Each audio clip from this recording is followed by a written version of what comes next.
Hlynur tapirna fyrir Pólverunum í dag, þetta ekki vonbrigði? Já, það vægast sagt, það má segja það. Þetta sjálfsögðu gríðarlega vonbrigði fyrir okkur alla. Hvernig meturðu frammistöðuna ykkar í dag?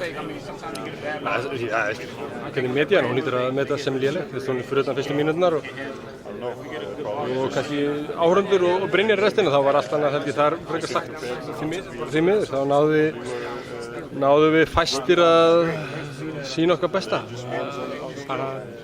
Þannig að þetta er frammistaðan metin sem léleg. Þetta byrjaði vel, virtist vera mikil stemning í ykkur. Hvað heldur að gerist síðan í leik ykkar eftir það? Hvað gerist eftir það? Ég veit það ekki. Ég man ekki alveg hvað gerist þarna.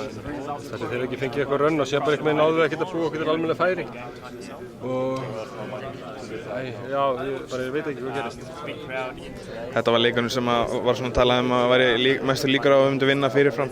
Er einhver möguleiki að væntingastjórnin hafi kannski verið skrítið fyrir þennan leik? Nei, mér finnst þetta er fyrsta skipti sem við farið inn í leik á stórmóti með einhver væntingur að sigur, en við gerðum það aldrei í Berlín, þú vorum alltaf vonast til sigur. Nei, við verðum ekkert að stefna á það.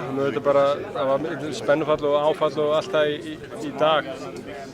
Það er sárt að bregðast, skilur við, þegar við viljum allir standa okkur, sko. Þetta er ekki svo stund sem að við flesti vilja að taka sigur. En nei, við verðum sjálfsög að stefna á sigra, því ég sé ekkert eftir því.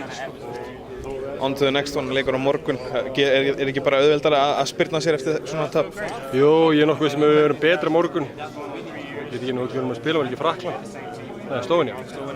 Nei, Slóvenía eru mikið betri Pólland. Það skiptir ekki öllu máli núna. Við náum að gera okkur, við náum að koma rétt stendur í þetta að fá við vonandi betri frammistöðu. Takk.